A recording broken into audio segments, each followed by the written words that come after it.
বস না।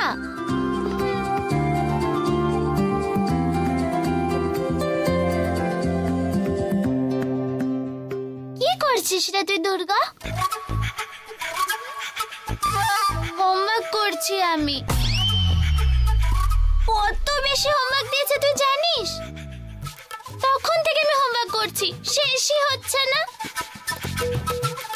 এগুলো তোমাদের হোমওয়ার্ক, তোমরা করে আনবে তো 2 মিনিটে বলে দেয়, আর আমি 2 ঘন্টা ধরে হোমওয়ার্ক করেই চলেছি। শেষ হওয়ার নামই নিচ্ছে না। বড় হয়ে গেলে আমাকে তার হোমওয়ার্কই করতে হবে না। বড়দের হোমওয়ার্ক করতে হয় না সেটা তো ঠিকই, কিন্তু অফিসের তো প্রচুর কাজ থাকে। তোকে 2 ঘন্টা হোমওয়ার্ক করতে হচ্ছে বলে তোর কষ্ট হচ্ছে, আর বড়রা 10 থেকে 12 ঘন্টা ধরে শুধু কাজই করে যায়। বড়দের জিজ্ঞাসা করলে ওরা বলবে যে আমরা ছোট ছিলাম, আমি ভালো ছিলাম। বড় হয়ে গিয়ে নাকি আমাদের কষ্ট আরো বেড়ে গেছে, তাই নাকি? তাহলে আমি বরং ছোট বাচ্চাই থেকে যাব। হ্যাঁ,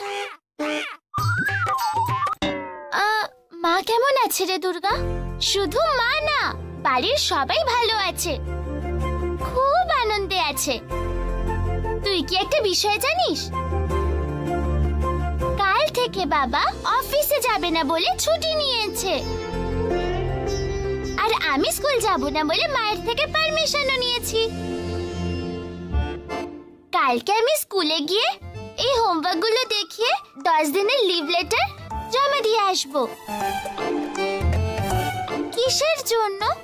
কাল থেকে 10 দিনের জন্য আমি, মা আর বাবা 3 জনই সিনেমা দেখবো, শপিং এ যাব, ঘুরতে যাব।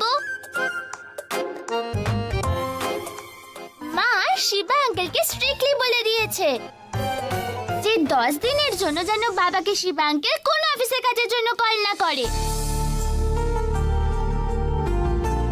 শুনে তো খুব ভালো লাগছে রে দুর্গা, কিন্তু আমার খুব ভয় লাগছে রে।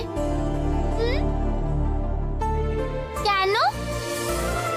এই যে আমরা এত আনন্দে আছি, আবার যদি কোনো খারাপ কিছু হয়ে যায়?